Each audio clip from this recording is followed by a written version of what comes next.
Salve a tutti, eccoci qui alla nuova puntata di Soundtrack City. Ormai è una consuetudine che tutti gli anni veniamo al festival dove il direttore artistico è qui con me, Roberto Bonati. E adesso, prima di parlare dei progetti, uno del concerto di oggi a questa splendida abbazia di Valserena che vedete, ma anche è una domanda che vi volevo fare da tempo a Roberto, cioè su questo festival, no?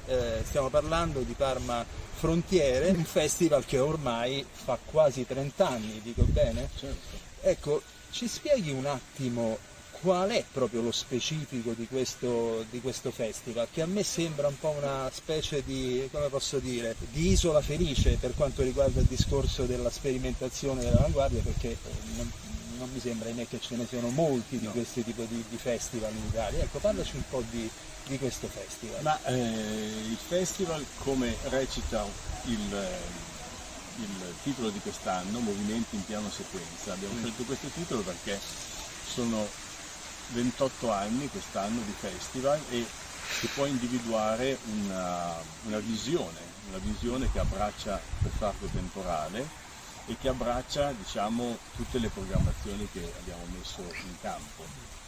E queste programmazioni sono fondamentalmente dettate da tre idee. Una è l'idea della produzione, quindi di produrre nuova musica.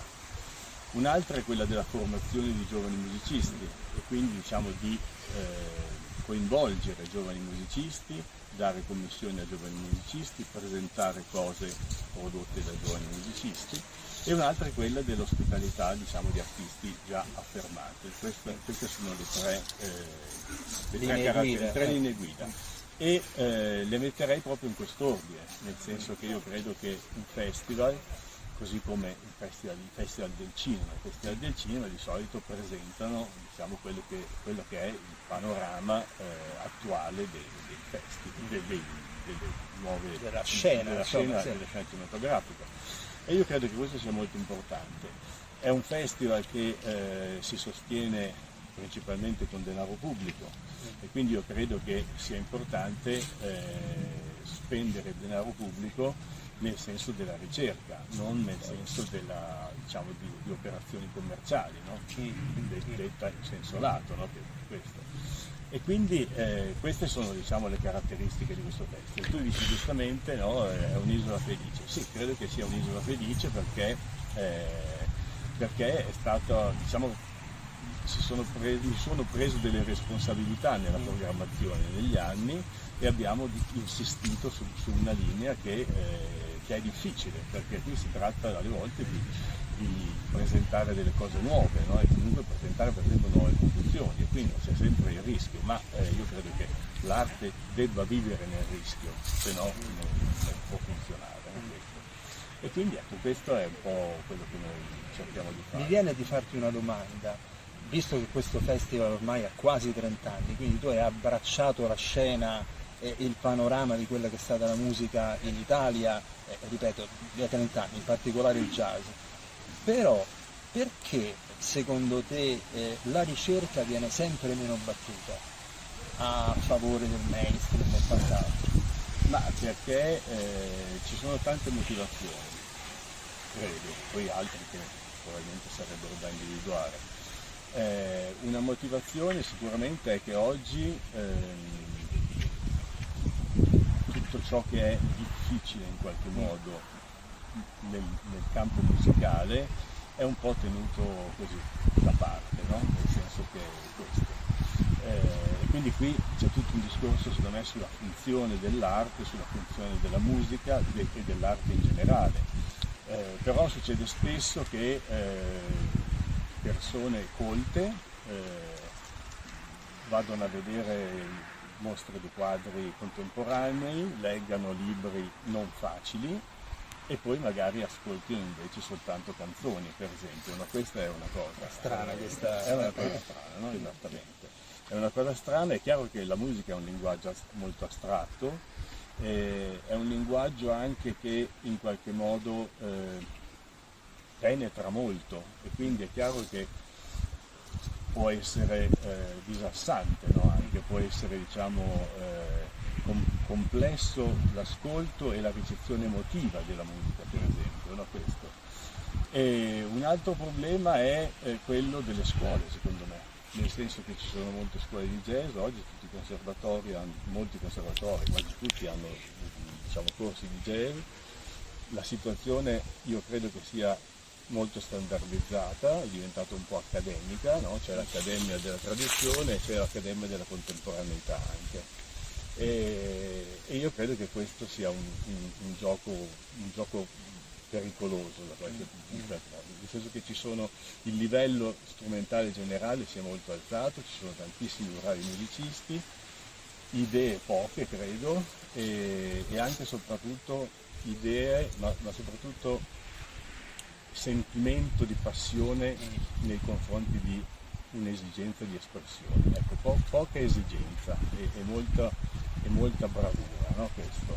Quindi si ritorna un po' al discorso di prima, la ricerca, se non c'è ricerca rimane solo tecnica. Esatto, questo. E quindi chiaramente, no, c'è il linguaggio tradizionale del jazz è molto standardizzato e quindi sì, oggi ci sono le scuole e quindi si può accedere a una conoscenza in breve tempo, diciamo, a una conoscenza tecnica e storica di alto livello, ma alle volte manca un po' quella necessità, no? Quella necessità interiore che è quella che poi fa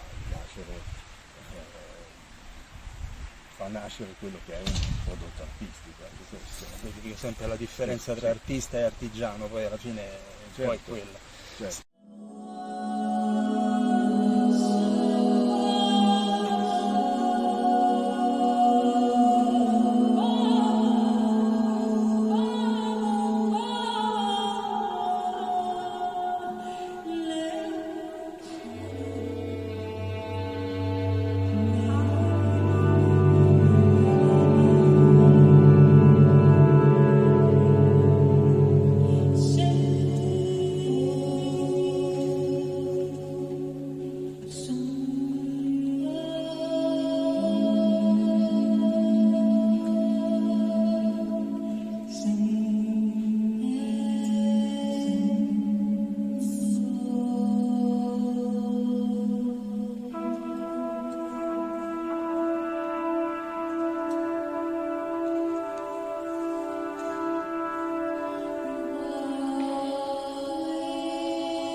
Senti, invece, ritornando alle produzioni, quest'anno ce ne sono due che ti vedono protagonista e molto interessanti.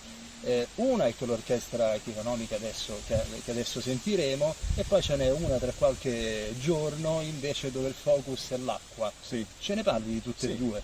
Allora, quello di oggi è un concerto di improvvisazione, la Chironomic Orchestra ha l'attivo di dischi e molti concerti, e questa io ho un vocabolario gestuale che un po' ho preso sia da Butch Morris che da Walter Thompson, e altre cose invece ho inventato io, e quindi comunque attraverso questo vocabolario gestuale do delle indicazioni ai musicisti che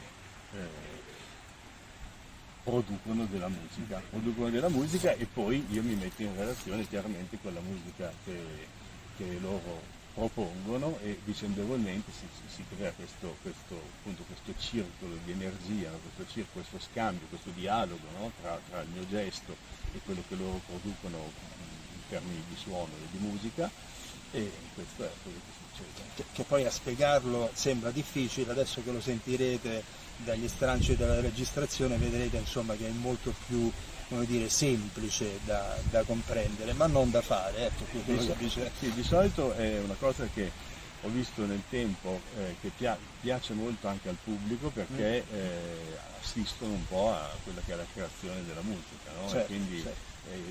dal vivo è molto bella questa cosa, e devo dire che anche il pubblico partecipa di questa cosa. Devo dire che il molta dell'estetica anche di questo gruppo deriva un po' dal luogo, no? Dall'acustica del luogo, dallo spazio. Certo. Di quasi 10 secondi, no? Quindi è chiaro che si deve fare i conti con quello che succede, no? Questo,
Invece ci parli di questo progetto che non eseguirai oggi, di Circa l'acqua? Sì, allora questo si intitola Quel principio è l'acqua, e quel principio l'acqua è una frase che Aristotele mette in bocca di Talete, nel senso che a Talete non ha lasciato nulla di scritto, e quindi Aristotele dice che alcuni filosofi degli inizi pensavano che ci fosse un principio generatore di tutto, e quel principio, per Talete, quel principio è l'acqua, no? Questo. E quindi questo è un po' l'inizio del lavoro. Allora, l'inizio della vita pare sia stato in Australia, in questo luogo Pilbara, dove dentro delle pozze d'acqua, non tanto nel mare ma quanto in delle pozze d'acqua, diciamo, marcescenti che c'erano nella terra. E allora ho immaginato questo muoversi, no, di queste cellule, no, che si muovono dentro. E lì ho usato anche una delle parole della Genesi, dove dice che all'inizio della Genesi proprio, dove dice che lo Spirito di Dio aleggiava sulle acque, no, questo. E poi ho preso 3 haiku giapponesi, che uno sulla pioggia di primavera, uno sulla rugiada e uno su questa cerimonia dell'acqua che i monaci zen fanno, no? Questo. E poi c'è l'attore ritorna in scena per presentare un testo di Pedro Gutiérrez, che è responsabile dell'acqua per l'ONU, dell'acqua e della sanità, diciamo, sì. No? E quindi è un testo di denuncia, no? Sul fatto che dice 2 miliardi e 200 milioni di persone nel mondo non hanno accesso all'acqua potabile. Questo parla contro la finanziarizzazione, lui chiama, dell'acqua, no? Cioè il fatto che l'acqua venga privatizzata e quindi che ci sia una speculazione sull'acqua, e questa è, diciamo, una parte di denuncia, no? Di denuncia e del vero problema dell'acqua oggi. E poi c'è una parte invece di un pezzo che è intitolato Flood, diluvio, e quello lì questo attore recita un testo di Leonardo da Vinci, che è una descrizione per un dipinto sul diluvio. Poi alcuni di questi testi sono appunto cantati anche da Giulietta Niboni, che sarà la cantante che canterà, e messi dentro questo pezzo. E poi finisce il lavoro con un canto gregoriano, che è Quibi Veritaquam, cioè chi berrà quest'acqua diciamo sarà salvato. Quindi diciamo un lavoro organico proprio, che prende spunto da diverse riflessioni, ma anche produzioni, anche che arrivano magari da altre forme d'arte, mi sembra di capire. Hai detto che c'è anche un attore poi? Sì, c'è un attore che sarà Marco Musso, e questo attore appunto leggerà questi tre momenti, no? Che peraltro questo discorso sull'acqua è un discorso ultimamente, grazie a Dio, molto battuto dagli artisti. Ad esempio mi viene in mente, mentre parlava, Siccità di Paolo Virzì, il film, ma tante altre situazioni dove si immagina che adesso come adesso, insomma, quella dell'acqua sarà, no, il petrolio del futuro, dal punto di vista proprio della ricchezza e del valore che avrà l'acqua. Io ringrazio ovviamente Roberto, ogni volta questo festival è un contenitore di idee, sono molto contento ogni anno di venire qui con Soundtrack City, perché spero che poi alla fine questo discorso della ricerca si espanda anche altrove, se ci riusciamo. Speriamo, certo, certo. Grazie Roberto. Grazie a voi.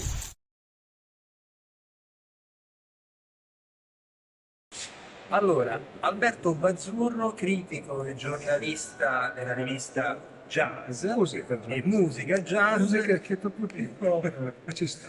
Io volevo sapere se questo Parma Jazz Frontiere, che ormai si avvia alla 30ª edizione, mi sembra che sia un po' l'unico che sia rimasto per come posso dire, dare spazio alla sperimentazione. Guarda, io spero che non sia unico, però certamente mantieni questa specificità, questa volontà di non, tanto di non fare mai pacchetti preconfezionati, che ormai sono anche molto più facili, più comodi, più sicuri anche dei risultati. C'è una progettualità molto spinta, portata avanti con coraggio e i risultati sono sempre frontiere, quindi jazz, ma anche altre cose che poi era un nuovo di colore, perché insomma il jazz come si suonava, suona ancora in certi contesti, si suol dire che ha fatto il suo tempo. Invece qui ci sono delle nostre che possono essere anche sorprendenti, che è la cosa più importante. Ecco, in questo senso, Roberto diceva, c'è stata un'evoluzione particolare, cioè adesso c'è molta più tecnica da parte dei musicisti, però si è persa un po', ecco, lo spirito come dire, sperimentale di ricerca e via dicendo. Noti anche te questo? Ma io sentirei dire due cose. Primo, che dipende sempre molto dall'insegnante. Perché gli insegnanti, come molti fanno per fortuna, ritengono che il loro compito non sia quello soltanto di insegnare uno strumento, ma di tirare fuori quelli che uno ha, se ha qualcosa dentro. Questa è la prima cosa. La seconda cosa è che, in parte è vero, il rischio è che troppa tecnica diventi un po' fine a se stessa. E uno, come dico io, se uno è così bravo come strumentista, perché deve iniziare a comprendere l'instrumento? Spesso le due cose, cioè una cosa va un po' a detrimento dell'altra. L'ideale è riuscire a mantenere l'equilibrio domandandosi un po' sempre se c'è qualcosa che si può dire in più di quello che si è già detto e che magari gli altri non dicono senza presunzione. Ecco, in questo senso, secondo te, qual è la strada da percorrere? Ripeto, gli insegnanti hanno un'importanza centrale. È la necessità di far capire ai ragazzi che devono cercare di capire quello che possono dire che gli altri non hanno detto. Quindi non accontentarsi, La famosa non dare nulla per scontato, esatto, la loro anima attraverso la loro voce strumentale o voce in senso stretto. Credo che le possibilità ci siano. Poi non tutti potrebbero farlo, perché ci sono musicisti, ragazzi che imparano a suonare, che diventano anche molto bravi, ma non necessariamente possono possono essere creativi. Nessuno può fare quello che meglio. Però se questa creatività c'è, deve essere tirata fuori. Grazie. Grazie a te, grazie a Parma Frontiere. Parma Jazz Frontiere.